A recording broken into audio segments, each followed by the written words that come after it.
আজকে আমার আলোচনার বিষয় ১ মাসের মধ্যে পুরুষাঙ্গ মোটা লম্বা হবে ৫ টি প্রাকৃতিক খাবার খেলে। দেশের এবং প্রবাসের ভাই-বোনদের প্রতি সালাম। আসসালামু আলাইকুম। আমি প্রভাষক ডাক্তার রিক্তা পারভীন, হোমিওপ্যাথি এবং আয়ুর্বেদিক চিকিৎসক। অনেকে ওষুধের প্রতি অ্যা আস্থাটা হারিয়ে ফেলে। কারণ অ্যা যৌন অক্ষমতার যে পুরুষের মেন যে হরমোন টেস্টোস্টেরন হরমোন কমে গেলে হয়, এই ধারণাটা অনেকের নেই, অর্থাৎ অনেকে বোঝে না। সবারই ধারণা যে হস্তমৈথুন করার কারণে, স্বপ্নদোষের কারণে অথবা প্রসবের সঙ্গে অজানাভাবে ধাতু বের হয়ে যেয়ে মনে হয় যৌন অক্ষমতা হয়। তবে এই ধারণাটা যে একেবারে এ মা ভুল সেটা না। হস্তমৈথুন ইসলামের দৃষ্টিতে সম্পূর্ণ নিষিদ্ধ। তারপরেও মাসে যদি ৩ থেকে ৪ বার করা যায় সেটা কিন্তু কোনো ক্ষতির মধ্যে আসে না। অর্থাৎ সেক্সুয়াল লাইফ এ সেভাবে প্রভাব ফেলে না। কিন্তু যখনই এটা নেশায় পরিণত হবে অর্থাৎ অভ্যাসে পরিণত হবে তখনই কিন্তু ক্ষতিকর। অর্থাৎ যেকোনো জিনিস অতিরিক্ত হয়ে গেলে সেটাই ক্ষতি। তো সেক্ষেত্রে দেখা যায় অতিরিক্ত হস্তমৈথুন, অতিরিক্ত বিছানায় ঘর্ষণ, অতিরিক্ত আ স্বপ্নদোষ, অতিরিক্ত যৌন মিলন ইত্যাদির কারণে কিন্তু যৌন অক্ষমতা আসে। তো এখানে পুরুষের লিঙ্গ নিয়ে যে আলোচনা করব সেটা হলো যে পুরুষের লিঙ্গ সাধারণত বড় হয় কখন? পুরুষের যৌবন শুরু হয় ১২ থেকে ১৩ বছর বয়সে। অর্থাৎ ১৩ থেকে ১৪ এরকমের মধ্যে। তা ১৪ থেকে ১৮ বছর বয়স পর্যন্ত লিঙ্গ বড় হয়। আর ১৮ থেকে ২৫ বছর বয়স পর্যন্ত লিঙ্গ মোটা হয়। তো এই সময়ের মধ্যে চলে লিঙ্গের উপরে বিভিন্ন অত্যাচার। অর্থাৎ যৌন যে অত্যাচারগুলো হয় এর উপর দিয়ে চলে। কারণ পুরুষের আ অল্প বয়সে যখন তাদের বীর্য তৈরি হয়নি ঠিক সঙ্গদোষে হোক, বন্ধু-বান্ধবের সঙ্গে অর্থাৎ বাড়ির কাজের ছেলে, আ বাসায় যে পড়ায় একজন টিচার থাকে, পার্মানেন্ট যে টিচার অথবা সমবয়সিকারা যে কেউ থাকলে উম তো তাদের সঙ্গে মিশে তাদের কাছ থেকে যে যৌবনের শুরু হওয়ার আগে এক ধরনের লালা পানির মতো আসে। এখন লিঙ্গেতে হাত দিলে পানিটার সাথে একটু সুখ অনুভব হয়। এই সঙ্গদোষ এইগুলো তারা বুঝতে পারে। তখন থেকেই তাদের অভ্যাস হয়ে যায় হস্তমৈথুনের এবং খুব বেশি পরিমাণে হয়ে থাকে। আবার বিছনায় ঘর্ষণ দিয়ে বীর্যপাত করলে লিঙ্গের গোড়ায় অসংখ্য শিরা থাকে। সেই শিরাগুলো কি হয়? লুজ হয়ে যায় অনেক সময় আ ২-১ টা চিরেও যেতে পারে। কারণ ঘর্ষণের কারণে লিঙ্গের মাথাটা বালিশ, কোল বালিশে পড়ে। কিন্তু প্রেশার আসে কিন্তু লিঙ্গের গোড়ায়। যেমন একটা গাছে পেলা দিলে পড়ে যাচ্ছে গাছটা পেলা দিচ্ছে। তো ওই যে গাছের যেখানে পেলা দেওয়া ওখানে কিন্তু কিছু হবে না। যেখানে গুড়া থাকে, যে গুড়ার উপরে ভর দেওয়া থাকে সেখানের মাটি কিন্তু সরে যায়।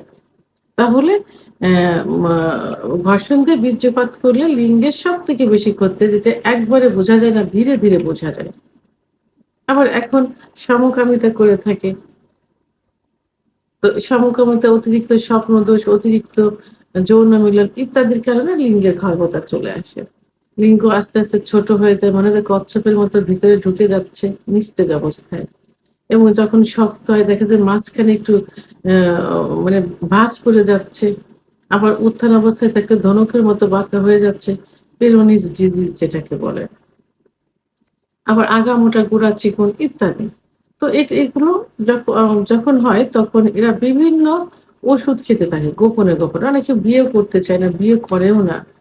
তো এই যে পথে ঘাটে পাশে বসে থাকা যে কবিরাজ, হেকিমদের কাছ থেকে তৈরি করা হালুয়া, আ আ বিভিন্ন অন টাইম ট্যাবলেট, ক্যাপসুল, বিকল্প ধারা বিভিন্ন চিকিৎসা নিয়ে এগুলো বেশি ক্ষতি হয়ে যায়। তখন এর প্রতি তাদের একটা আস্থা, সে আস্থাটা হারিয়ে ফেলে। তখন তারা ন্যাচারাল কিছু খাবার খেতে চায়। ন্যাচারাল কিছু মেসেজ খুঁজতে থাকে। তো সেই ন্যাচারাল অ খাবারের মধ্যে সাধারণত দুধ, ডিম, খেজুর, কাজু বাদাম, মধু, অর্গানিক নারকেল তেল ইত্যাদি খাবারগুলো অহরহ খেয়ে থাকে এবং খেতে থাকে এভাবে। তো এগুলো শুক্রাণু তৈরির জন্য অর্থাৎ বৃদ্ধির জন্য, শুক্রাণু গাঢ় করার জন্য, যৌন অক্ষমতা দূর করার জন্য ভালো ভূমিকা পালন করে থাকি। এগুলোর পাশাপাশি আমি আজকে ৪ থেকে ৫ টি ন্যাচারাল কিছু খাবার বলবো, যে খাবারগুলো সেবন করলে লিঙ্গ খুব অল্প দিনের মধ্যেই ৩ সপ্তাহ ১ মাসের মধ্যে আ ডেভেলপ হয়ে যায়। অর্থাৎ মোটা হবে, লম্বা হবে, শক্ত হবে। তার মধ্যে একটা পরিচিত যে এটা আসলে খাবার হিসাবে ধরা হয় না। এটা অনেকে জানেও না যে এটা খাবার। তো সেটা হলো ১ নম্বর ঝিনুক। আমরা ঝিনুক দেখে থাকি যে পুকুরে আ আ আশেপাশে কিন্তু ঝিনুক অনেক হয়ে থাকে। আবার এখন ঝিনুকের চাষও কিন্তু করে থাকে। তো এই ঝিনুকে পর্যাপ্ত পরিমাণ জিঙ্ক থাকে। এই জিঙ্ক শুক্রাণু বৃদ্ধি করতে, ব্লাড সার্কুলেশন করতে এবং দ্রুত বীর্যপাত রোধ করতে এবং নতুন কোষ সৃষ্টি করতে সহযোগিতা করে থাকে। তো এই মা আ মা ঝিনুক এখন কিন্তু ভালো, ভালো রেস্টুরেন্টে এবং ভালো, ভালো জায়গায় ঝিনুক কিন্তু আ খাবার হিসেবে খেয়ে থাকে। আবার অনেকে কিন্তু দেখবেন যে কাঁচাও খেয়ে থাকে, একটু মসলা-টসলা দিয়ে খেয়ে থাকে। তো এই ঝিনুকটা আপনারা প্রতিদিনের খাবারের তালিকায় মানে পার্সোনালি ফ্যামিলির অনেকে হয়তো এটা খাবে না। মানে এই রোগের জন্য, এইটার জন্য, এই যে সমস্যাটা হচ্ছে, এই সমস্যার জন্য আপনারা প্রতিদিন রান্না করেও খেতে পারেন অথবা কাঁচাও খেতে পারেন। কিছুদিন খেলে দেখবেন যে এই লিঙ্গ মোটা এবং শক্ত হয়ে যাবে, বড় হয়ে যাবে। ২ নম্বর যেটা সেটা হলো অ্যাসপারাগাস। অ্যাসপারাগাসে পর্যাপ্ত পরিমাণ ভিটামিন থাকে এবং খনিজ লবণ থাকে। ফলিক অ্যাসিড, পটাশিয়াম, ম্যাগনেসিয়াম আ পর্যাপ্ত পরিমাণ থাকে, যেটা শুক্রাণু বৃদ্ধি করতে সহযোগিতা করে থাকে, ব্লাড সার্কুলেশন বৃদ্ধি করে এবং আ আ নতুন কোষ, লিঙ্গের নতুন কোষ তৈরি করে থাকে। লিঙ্গ শক্ত করে, মোটা করে। তো এই অ্যাসপারাগাস এভাবে যদি খাওয়া যায় তাহলে লিঙ্গ খুব অল্প দিনের ভিতরে কি হবে? মোটা হবে, শক্ত হবে, লম্বা হবে। ৩ নম্বর যে খাবার সেটা হলো আ কলিজা। কলিজা কিন্তু খুব পরিচিত একটা খাবার এবং অনেকের কিন্তু খুব প্রিয় খাবার। যখন আ মাংস কিনতে যায় বাজারে, খাসির মাংস, গরুর মাংস, তখন মাংসের সঙ্গে কিন্তু সবাই একটু কলিজা নেয়। আবার অনেকে কি করে ওই শুধু কলিজাও কিনে খেয়ে থাকে। তবে হ্যাঁ, অবশ্যই এটা সংরক্ষিতভাবে যেটা থাকে সেটা খাওয়া যাবে না। এটাতে ক্ষতির পরিমাণ কিন্তু বেশি হবে। কারণ আ বিভিন্ন আ নতুন, নতুন বিভিন্ন রোগও তৈরি করবে। কলিজায় ভিটামিন এ থাকে পর্যাপ্ত পরিমাণে। অথবা আ অর্থাৎ কলিজাতে জিঙ্ক থাকে। আর এই কলিজাতে কিন্তু ব্লাডটা তৈরি হয় কিন্তু। তো এই কলিজা আ যদি এই খাবারের তালিকায় নিয়মিত একটু রাখা হয়, তাহলে খুব দ্রুতই শুক্রাণু বৃদ্ধি পেয়ে যাবে। যৌন ক্ষমতা বৃদ্ধি পেয়ে যাবে, দ্রুত বীর্যপাত রোধ করবে, উত্থানজনিত সমস্যার সমাধান করবে। অর্থাৎ ব্লাড সার্কুলেশনটা বেড়ে যাবে। নতুন কোষ তৈরি করবে। এজন্য টাটকা ওই সংরক্ষণ করে যেগুলো রেখেছে এগুলো না খেয়ে টাটকা কলিজা খেতে হবে। অর্থাৎ এটা আ খাসির, গরুর এই জাতীয় কলিজায় সবথেকে বেশি উপকার আসবে। আরেকটি অ্যা প্রধান খাবার, এই খাবারটি সম্পর্কে সবাই কিন্তু একটু কম বেশি ধারণা আছে এবং অনেকের প্রিয় খাবার। গ্রামে কিন্তু এই খাবারটা বেশি হয়ে থাকে। কারণ মাঠে এর চাষটা হয়ে থাকে বেশি। সেটা হলো মিষ্টি আলু। আমরা সাধারণত গোল আলু খাই। গোল, গোল যে আলু। আরেকটা আলু আছে মিষ্টি লম্বা, যেটা লাল হয়ে থাকে, সাদাও হয়ে থাকে।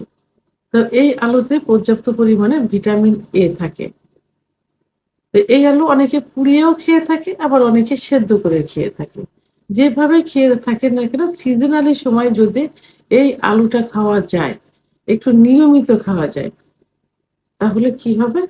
লিঙ্গের ব্লাড সার্কুলেশনটা বৃদ্ধি পাবে, নতুন কোষ তৈরি হবে, লিঙ্গ শক্ত হবে এবং মোটা হবে। ৫ নম্বর সর্বশেষ যে খাবারটি বলব এটা হলো জয়ফল। জয়ফল কিন্তু খুব ভালো একটা খাবার। আ এখন অনেক এম আ ইস মা যে লিঙ্গের মেসেজের জন্য ওয়েল এবং অনেক অয়েনমেন্ট বের হয়েছে, যেটা তৈরির একটা প্রধান উপাদান কিন্তু জয়ফল। তো এই জয়ফলটা যদি নিয়মিত খাওয়া যায় কিছুদিন, তাহলে কিন্তু লিঙ্গের ব্লাড সার্কুলেশনটা বেড়ে যাবে, লিঙ্গে কোষ, নতুন নতুন কোষ তৈরি হবে এবং লিঙ্গ মোটা ও শক্ত হবে। অর্থাৎ এই জয়ফলটা অ্যান্টিঅক্সিডেন্টের কাজ করে থাকে। তো আমি যে ৫ টি খাবারের কথা বললাম, ন্যাচারাল যে খাবারের কথা বললাম, এই খাবারগুলো যদি নিয়মিত একটু খাওয়া যায় তাহলে দেখবেন ৩ সপ্তাহ থেকে ১ মাসের মধ্যে লিঙ্গের অনেক পরিবর্তন চলে আসছে। অর্থাৎ লিঙ্গ যদি আগে ভালো ছিল, এখন সেগুলো ক্ষতি হয়ে গেছে। ছোট হয়ে গেছে, চিকন হয়ে গেছে, খর্বতা চলে আসছে। কিন্তু যদি ভালো ছিল, আরো ভালো করতে চান, সেক্ষেত্রে কিন্তু সেটা ডেভেলপ হবে না। অর্থাৎ ক্ষতিগ্রস্ত হয়ে গেছে, সেক্ষেত্রে এটা ডেভেলপ হবে। ভিডিওটি সম্পর্কে যদি কোনো মতামত থেকে থাকে অবশ্যই কমেন্টস এর মাধ্যমে জানাবেন। আর ভিডিওটি ভালো লাগলে লাইক, কমেন্ট, সাবস্ক্রাইব করে আমার সঙ্গে থাকুন। আল্লাহ হাফেজ।